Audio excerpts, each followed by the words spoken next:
Good evening, Gaurie. Thank you for getting me on your channel.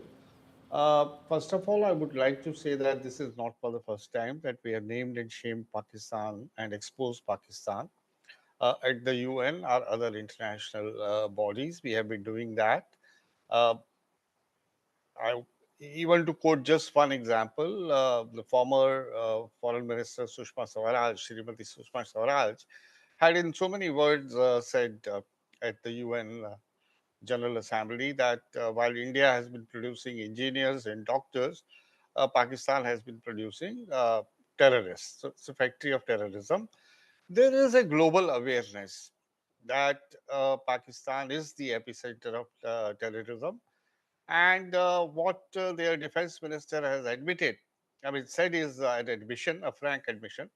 But he has very cleverly qualified by saying it that they were all doing it on behalf of the Western countries, the Americans and the other Western countries. They were pursuing their interests without mentioning the fact that they were getting, extracting billions of dollars from them for doing this job, and they are, The paying other for it aspect, also. sir, the other aspect that I want to Yeah, ask you on is the fact that this is admission in front of global media and something that India has been saying all along. It has said so exactly, at the United Nations, and exactly. Pahalgam terror attack has been the most dastardly terror attack in almost ever since 2611. What do you think the international community should now do? Because as I say, when Pakistan exports terror, India is one of the victims, but not the only victim. The world needs to act. No, world needs to act. That's the biggest issue. I mean, theoretically, yes. After this admission from Pakistan, openly in public, they should act against Pakistan. The least they can do is, once again look at the possibility of putting it in the blacklist or the grey list of the financial, uh, that FATA, as we Action Task Force. There are other ways of, even if the least they can do is pressurize to stop this nonsense. But unfortunately, the UN is, even if it is not a Pressure in a points. state of Let's talk of the paralysis. pressure points, sir. What do you Yeah, think are the pressure points here? Financial Action Task Force is one. Putting sanctions is yet another way of doing it, and persuasion, of course, is also there. But the military establishment is very, very unlikely to get persuaded. So we have the 25 times the International Monetary Fund has bailed out Pakistan. So stop funding, stop providing aid, or if you're providing aid, ask them to account for it, cent by cent. Is it being utilized for the purposes it has been given, or is it being diverted elsewhere? So tighten from all angles, unless you tighten, the loop So Pakistan was around Pakistan. blacklisted at the FATF a few years back. It got out of it. It got into the grey list. It's got bailouts since then Yeah. because some of these agencies, these multilateral agencies also have China and some of its others and some of other Pakistan backers. So what do you think India's course should be able to ensure aid justice for the Pahalgam terror attack and at the same time ensure that the fountainhead of terrorism, global terrorism, which is Pakistan, which stands completely exposed, should pay for it? Well, Gauri, there are multi-pronged approaches. We can expose Pakistan. We have been doing it. There is already awareness about it. But at the end of the day, we will have to handle it our own selves. Because as far as international organizations are concerned, we have already mentioned what I was about to say about the China factor. Even at the UN Security Council resolution, which has been passed recently after the Pahalgam attack, China and also Pakistan, by virtue of being non-permanent member of the United UN Security Council at this point of time, they have been able to dilute it. So on international, and let me tell you, I mean, despite the fact that we have a global comprehensive strategic partnership with the United States of America, United States of America still have some vested interest in engaging Pakistan. Particularly, they want to use some Right. bases in Balochistan to keep an eye on the Afghanistan and the other parts of the region. It's a So we complex have to story with factor, many yeah, it's a aspects very, to it, but at the yeah, same time, for India, the yes. primary focus, objective, and purpose is around ensuring that the global terror factories that are being run out of on Pakistani soil have been exposed by their own defense minister. Professor Pant, what should be India's next course of action? We've studied Pakistan at the United Nations. What should be our next course? I think, Gaurie, our next course will have to be to tighten the screws using other multilateral forums as well, which we have done successfully in the last few years as well. So we have to continue with that with that agenda forward. But certainly, at the end of the day, some kind of kinetic action will also be required because the costs for Pakistan of behaving in a certain manner has to rise, and we know that the last red line that we had drawn with the Uri strikes, post-Uri strikes, and then with the Balakot air strikes, that those red lines have been altered. So I think in the new logic of deterrence across the LOC will have to be established once again. And therefore, some kind of kinetic means will be needed. India will have to do it, assuming that it will do it on its own. We also know that Pakistan has friends like China, who, despite saying all the nice things, have not really supported मतलब मैं India दस when it came to the minute पे crunch. आऊंगा बाहर. So I do think that there are issues which are very serious for India to take into account, both in terms of balance of power along the border areas, but also in terms of global balance of power, which has to be taken into account if you decide to go in for kinetic action.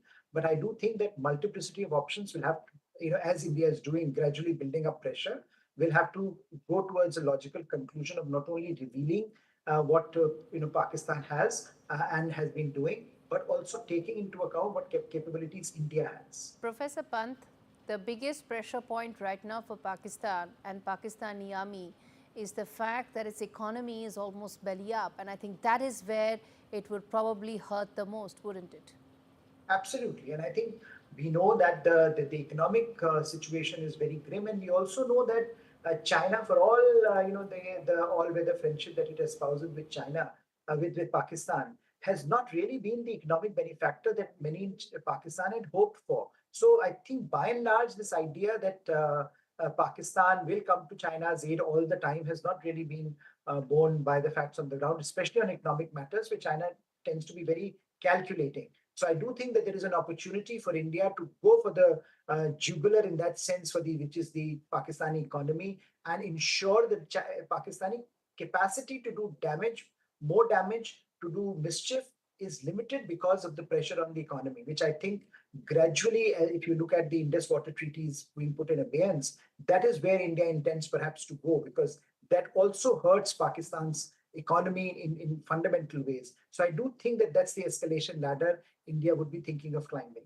And very quickly, before we wrap this up, which is that as things stand right now, India is also preparing a whole host of possible measures, economic, diplomatic, and others as well. Professor Pant, the fact that Pakistan's defense minister stands completely exposed, do you think it will allow a larger grouping to come together, alliance to come together against Pakistan and act on it, because terror knows no boundaries? I think, Gauri, one of the things that India has been very successful in mobilizing global public opinion against Pakistan over the last few decades. And I do think that needs to be activated, because we know that a lot of the countries are sympathetic at this point, and we also know that often such sympathies don't last very long. We have seen in the case of Israel, for example, when the terrible incident happened and Hamas with the Hamas terror attacks, the world rallied around Israel. But very soon as Israel started taking action and moved forward, a lot of that support dissipated. So I think India will have to build on this momentum, this moment that it has, where a lot of the countries are with India, they stand with India, and as you mentioned, Pakistan's own working, its own statements are revealing the vulnerabilities of Pakistan, the weaknesses of Pakistan, and the shenanigans of Pakistan. So in that sense, I think we have a moment which we need to build on and build that coalition and ask that coalition to work and take specific, direct, and concrete actions Yes. against Pakistan. All right, let's leave it there. Thank you so much, gentlemen, for joining me on this edition of India Global. Well, viewers, bottom line really is that when a wolf sheds its sheep's clothing, the truth howls louder than ever. Pakistan's Defence Minister has spilled the beans, an open confession of decades of terror sponsorship. No one's shocked, but now the world hears it from the horse's mouth. India isn't mincing words at the United Nations, calling Pakistan what it is, a rogue state fueling chaos while crying foul. This isn't just a slip of tongue, it's smoking gun. For too long, the global community has looked the other way, but after the bloodbath in Pahalgam, the writings on the wall, turning a blind eye now means having blood on your hands. This time, the mask has truly slipped and there's no hiding behind it anymore. I'm going to take a very short break, come back on the other side, talk more about the blast in Iran and what could be the possible reason, since the Iranian government is yet to find one. Stay with us.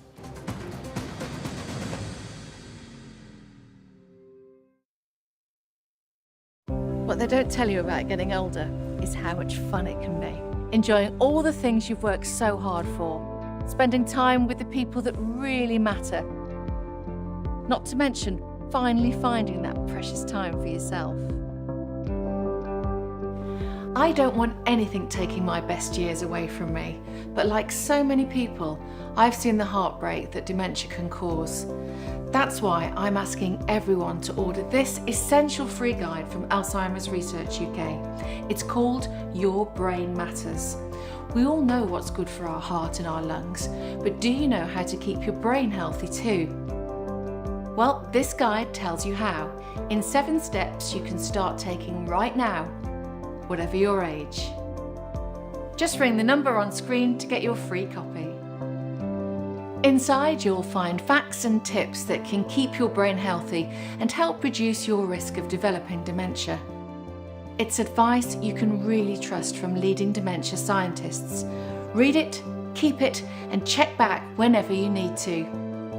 Order your free copy now. Call Alzheimer's Research UK on 0800 035 5984 or text BRAIN2 to 78866. Think of it as another way of planning for your best years, because your brain really matters. Get £8 off at selected restaurants on Just Eat. Use code APRIL8 now. Did somebody say Just Eat? We know that living with diabetes can make daily life a challenge, and we're here to help. I felt very low with the diagnosis and very lonely as well, and embarrassed. I think people don't necessarily realise the impact that being diabetic can have on you, and the amount of extra decisions you have to make a day through carb counting every single thing you eat. If you're struggling with the everyday challenges diabetes can bring, become a Diabetes UK member today. Receive this informative welcome pack and Balance magazine. Balance magazine has been very good in giving me tips to manage my diabetes on a day-to-day basis. One of the things I was recommended to do was exercise. What motivated me was my love of dance, and I got that back. Join a community that really understands. Call 0800 035 7605 or go online to become a member for just £3 a month. Protect what matters to you with Simply Safe Home Security. Get our Which Best Buy rated starter pack from under £200. There's no safe like Simply Safe. In People's Postcode Lottery's May draws, you could win a share of £15.6 million. For the chance to win, sign up before midnight tomorrow.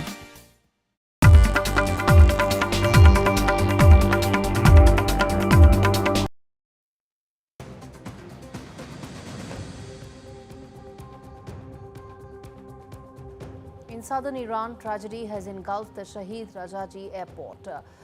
A deadly blast on Saturday shattered the quiet of Bandar Abbas, leaving at least 70 people dead and more than 1,200 people injured in a smoldering crater of unanswered questions. Iran's interior minister has admitted that negligence, which is a fatal cocktail of ignored safety rules and unregistered cargo, could be the reason.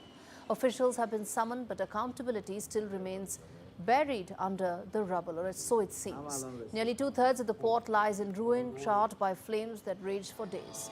Authorities deny military links, brushing off claims of missile fuel, but foreign intelligence says otherwise. It could be a known propellant for ballistic weapons may have sparked this catastrophe. One shipping firm calls it a catastrophic error, other calls it a ticking time bomb that finally went off. As the smoke lifts over Bandara Pass, the world watches Iran scramble to explain while families mourn, questions burn, and truth struggles to surface from the ashes, which is why we are discussing what could have happened, and more importantly, are there ports worldwide that are at risk, that are vulnerable to something like this happening? Syed Tamjeed Haider, who's a former PRO of Iran consulate and an expert on affairs of this region, joins me to talk more about this. Mr. Haider, what is troubling is A, there are still no confirmed answers days after this attack took place. Yeah, hello everyone.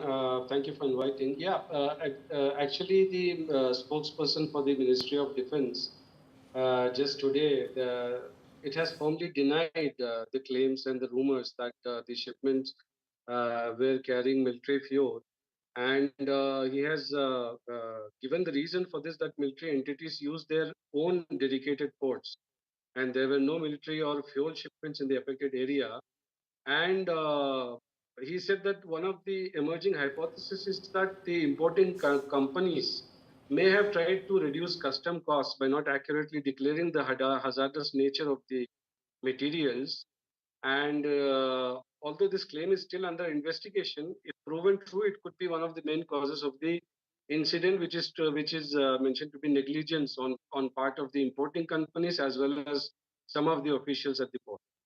How do ports around the world, countries around the world, brace themselves for reducing such catastrophic errors? Because what could have happened here, do you think it could happen at other places? What's the bulwark available?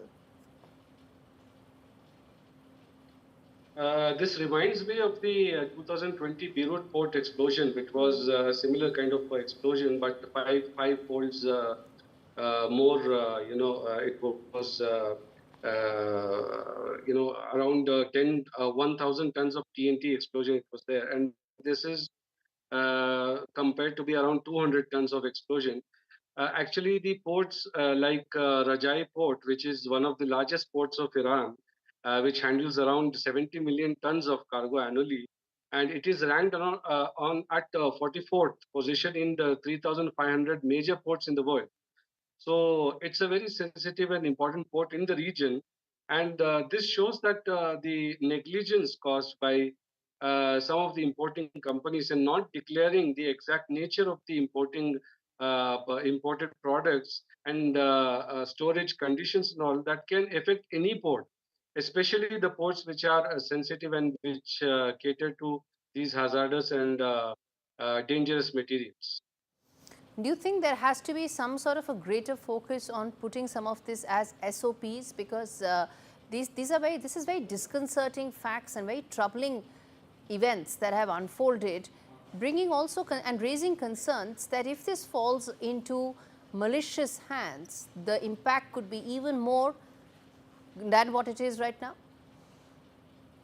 Exactly. That is what it was discussed. Even the Iranian customs has laid out some immediate guidelines for the important companies after this fire incident. Yesterday, the Iranian customs have said that the 6 major judicial orders have been issued since the blast, and which includes to identify and legally address the cargo which is coming to Iran, as well as the manifesto and manifestation of the cargo. It has to be produced well before the authorities, and authorities has to submit the same to the legal entities to verify if the importing cargo includes any such hazardous items and what is the nature. And the main important thing is the storage facility which has to be catered. And there are some of the companies who import these hazardous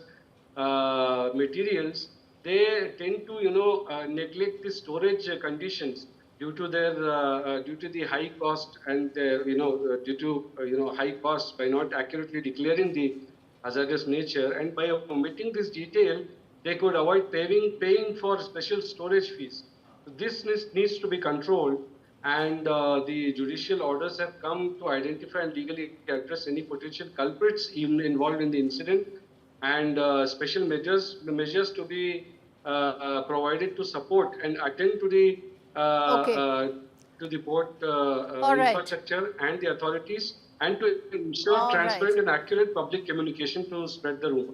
All right, let's leave it there. Thank you so much for joining me on that important story with global ramifications. Shifting focus now, the throne of St. Peter's sits empty and the eyes of 1.4 billion believers turn to the Sistine Chapel. With the passing of Pope Francis, the church now enters its most sacred and secretive ritual, the conclave.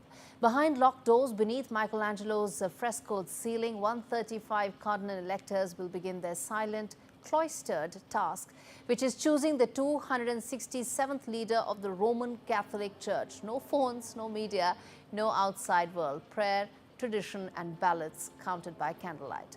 4 votes a day. Black smoke signals no decision. Only when the white smoke declares that the world has a new pope, which is Habemus Papam. I hope I got that right. This is not just a vote, it's a spiritual reckoning, a moment that could reshape the church for generations. Will the new pontiff be a reformer or a traditionalist or a surprise from the margins? In a world yearning for moral clarity, the conclave is not just about succession, it's about the soul of the church itself. And soon, from behind centuries-old walls, the future of Catholicism will emerge, one puff of smoke at a time.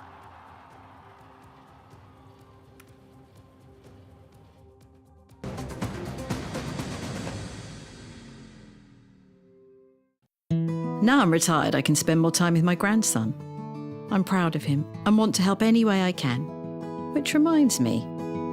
Welcome to British Seniors, the UK's #1 rated provider of over 50s life insurance. Hi, I'd like a quick quote. No problem. We're proud to offer our seniors lifetime guarantee. With 100% of claims having been paid, we guarantee your premiums will never go up and that you'll speak to one of our specialists in the UK. Well, that's good to know. UK residents aged 50 to 80 are guaranteed to be accepted. Depending on your age, your loved ones can get a cash payout up to £10,000. And that money can help with my funeral costs or even be used as a gift. I'll do it. Plus, when you sign up, you'll receive a £135 gift card and free 24/7 GP advice and health services. Thanks, Mum, for everything. Be proud to protect your loved ones with British Seniors. To get a free quote today, call our UK team on 0800 158 552 or visit britishseniors.co.uk. Nothing beats a celebration. And at Tesco Mobile, we're ringing in 30 years of Club Card with deals like the awesome new Samsung Galaxy A56 with 12 gigs of data for just £27.99 a month with Club Card prices, saving you £144. Better yet, that price is frozen for the duration of your contract. And you can even bag a £30 Tesco gift card too. It pays to be connected. Search Tesco Mobile. Every little helps. Get that lucky cow feeling with luckycowbingo.com/bingo, the site that's bursting with beautiful bingo games. That's luckycowbingo.com/bingo. It feels good knowing that your future's in hand. Evlo can offer you a loan from £1,000 to £15,000. Get your conditional decision in minutes. In today's interconnected world, India's voice is more crucial than ever. When India speaks, the world listens.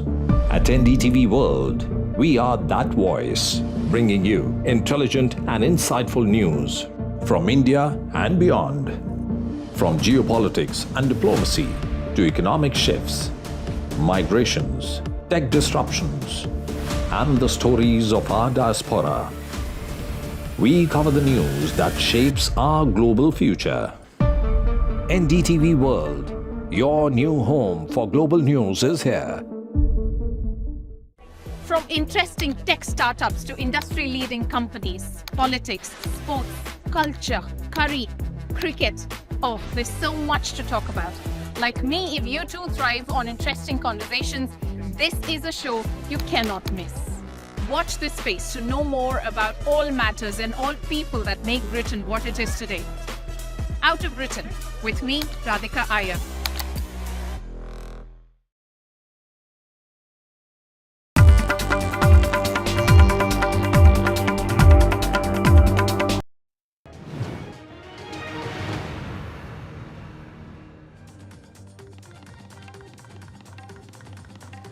Hello and welcome to Canada Decides. Canada has voted for Mark Carney as the next Prime Minister of Canada. What does it mean for the India-Canada relationship? What does it mean for Canada going forward? We decode over the next 30 minutes. I'm Gaurie Dwivedi, but we start the show as always with the headlines. Mark Carney leads Liberals to a stunning election victory. Liberals return to power with the fourth consecutive mandate. Mark Carney warns Canadians of Trump in victory speech. He says they should never forget lessons of US betrayal. Prime Minister Modi congratulates Mark Carney on his election win, says looking forward to working with Mark Carney. India-Canada bound by shared democratic values, says Prime Minister Modi. Opposition leader Pierre Poilievre loses his own parliamentary seat. Liberal Bruce Fanjoy topples Poilievre in Carlton, the seat which saw 90 other candidates along with Pierre Poilievre. Jagmeet Singh steps down as the NDP chief after losing his own seat. Jagmeet Singh loses the Burnaby Central parliamentary seat and also the status of National Party in Canada.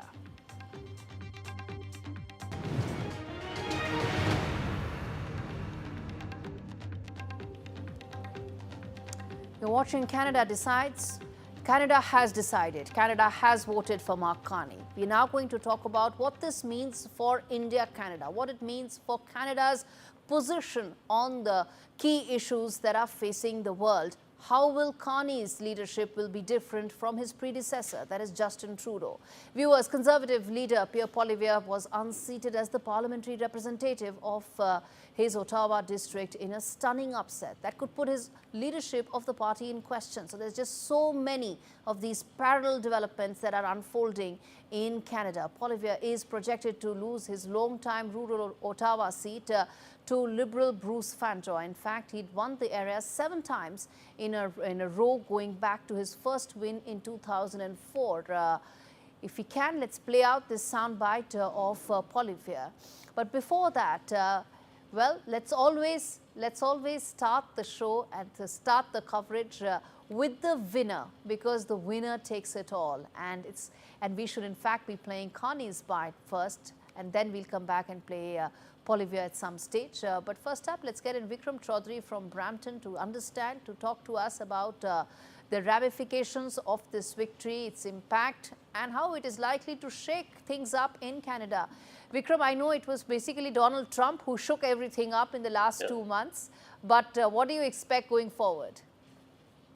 You know, it's a saying that 2 months is a long time in politics, or perhaps 2 weeks is a long time in politics. And this was the testimony. The Canadian election results was the testimony to that fact, is that even 2 days is a long time in politics.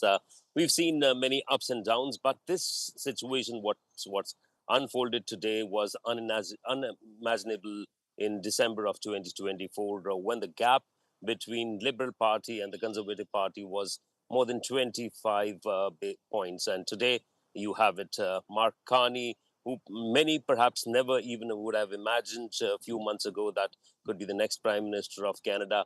And what I can tell you is that it's not going to be easy ride for Mark Carney. He's got a number of things to take care. Obviously, the discontent in Canada, the economy is in shambles, unemployment, inflation, the unaffordability, and the local issues. So those are the key issues, of course, and the immigration. Those are the issues that perhaps he has to take on the domestic front. He has to take care of these issues on the domestic front. And the elephant in the room is Donald Trump. So that's another big problem. That perhaps where he's today, it's because of Donald Trump's rhetoric, that he's been quite often saying that Canada needs to be 51st state of US. That's how he's going to shell those taxes, the tariffs against Canada. And also, Canada has always been a great ally for US. And the fact is that the political parties try to capitalize on this, the betrayal, that who's best fitted to do the job, to show perhaps who Donald Trump confront him upfront. So that was the real issue in the Canadian elections out here.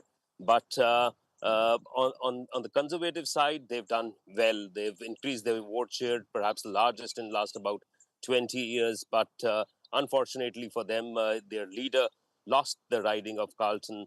And not just Pierre Poilievre, it's Jagmeet Singh as well. Jagmeet Singh lost his own riding. And then perhaps his party even lost the status of the national party. So things were very loud during the campaign, perhaps the loudest campaign in Canada in last about 10 years. But Vikram, I need to tell this to our viewers. Stay with me because there are three very important takeaways of this election that has just come out. First important takeaway, Mark Carney has got the fourth Liberal victory. That was unprecedented, unexpected till 2 months back.